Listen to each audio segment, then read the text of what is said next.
Order! Order! You are an incorrigible delinquent at times. Behave yourself, man!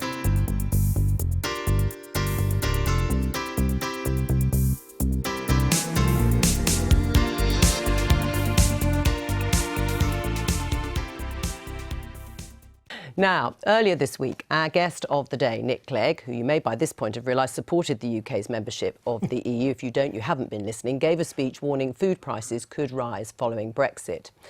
Nick Clegg says that unless we stay within the single market, the price of items like chocolate, cheese and wine, all my favourite things, could burn a hole in our pockets. Why? Well, at the moment, being within the single market means we don't pay any tariffs on the food we import from the EU. Leaving the single market could lead to charges being slapped onto imported EU food, which could increase prices. What's more, Mr Clegg believes Brexit could lead to a shortage of workers in the food industry, which could be another reason for higher prices. And with the value of the pound falling, buying anything from abroad, including food, will cost us more. Rubbish, shout his critics, who say leaving the EU could lead to a fall in food prices. At the moment, the EU enforces large tariffs for all food products coming in from outside the EU. Once we leave, we could get rid of all these, which would lead to cheaper imports. We could also cut better trade deals with the rest of the world, which again could reduce prices. Finally, they argue, whilst the value of the pound is currently going down, in the medium term it could recover, increasing our purchasing power, lowering prices. Joining me now is Ryan Bourne, who's Head of Public Policy at the Institute of Economic Affairs.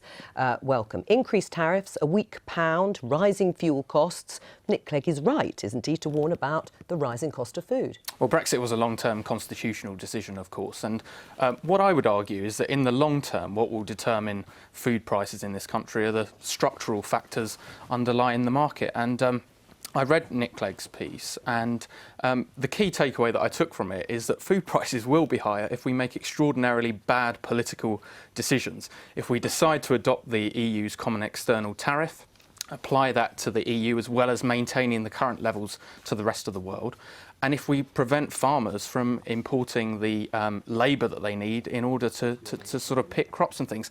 And I just don't think that we do that. Right. I think that actually the Liberal case is actually to leave the EU, abolish the protectionism, abolish the agricultural protectionism, move towards a more dynamic, productive agricultural sector and allow farmers the workers they need. And I think that's a sensible thing. It's what we do. Right, you're looking at the worst case scenario.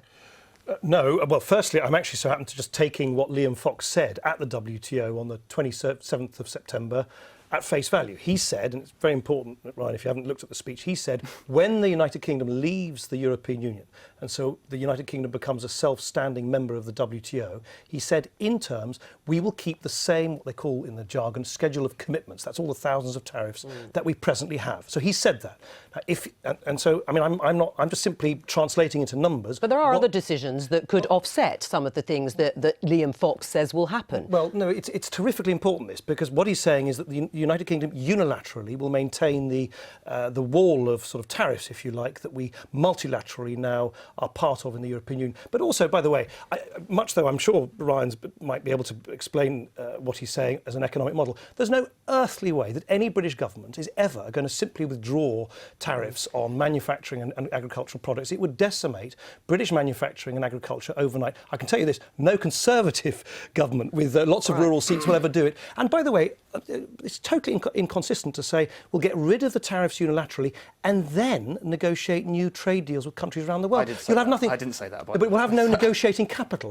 That's the key thing. I mean, whatever happens in the long term, and you did start your introduction there by saying in the long term is what you're looking at Brexit, but in the short term, you admit that food prices could go up.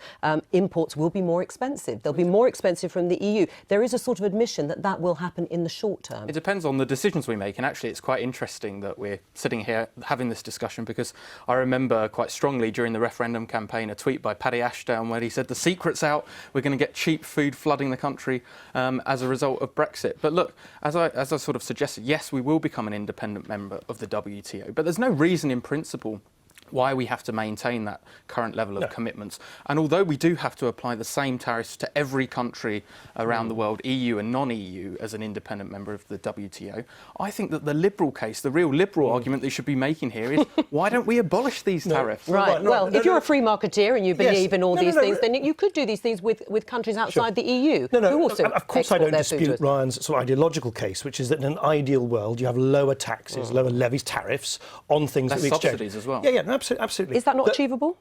I don't think there's any remote possibility that any British government in their right mind will basically pull the rug out from under the feet of British farmers and British manufacturers. I mean, if you do what a lot of sort of Brexit economists, I'm not even sure whether that's you count amongst that, Ryan, you would basically overnight expose British manufacturing to a degree of low-cost competition they couldn't withstand from one moment to the next. It is simply not politically realistic to say, oh, well, to hell with it, they'll just have to... And isn't that the problem?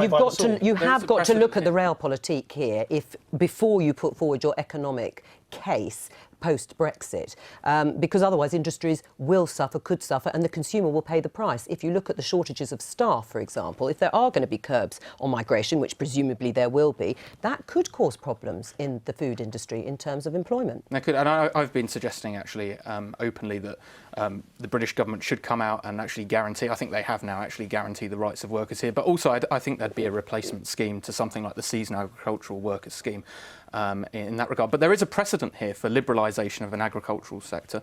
New Zealand had a much bigger agricultural sector in the 1980s, removed all subsidies and protections over a 5-year period, so a transitional period. And yes, the industry did change. Some farms were eliminated entirely. Some grew bigger.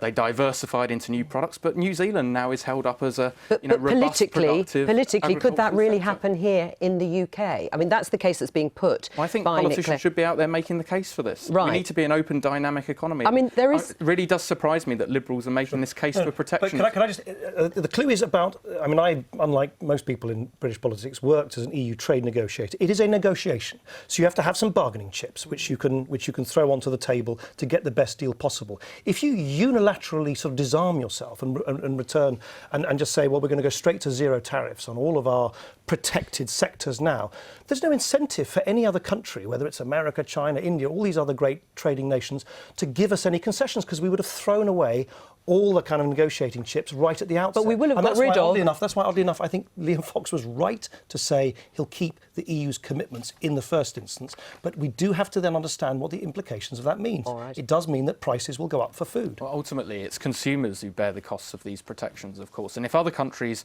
want to harm their consumers and raise prices for their consumers and have less productive industry and agriculture as a result, that's up to them. But I think the British government should be setting what's best for Britain and not worrying about what the rest of the world do. Ryan Bourne, thank you. I've been getting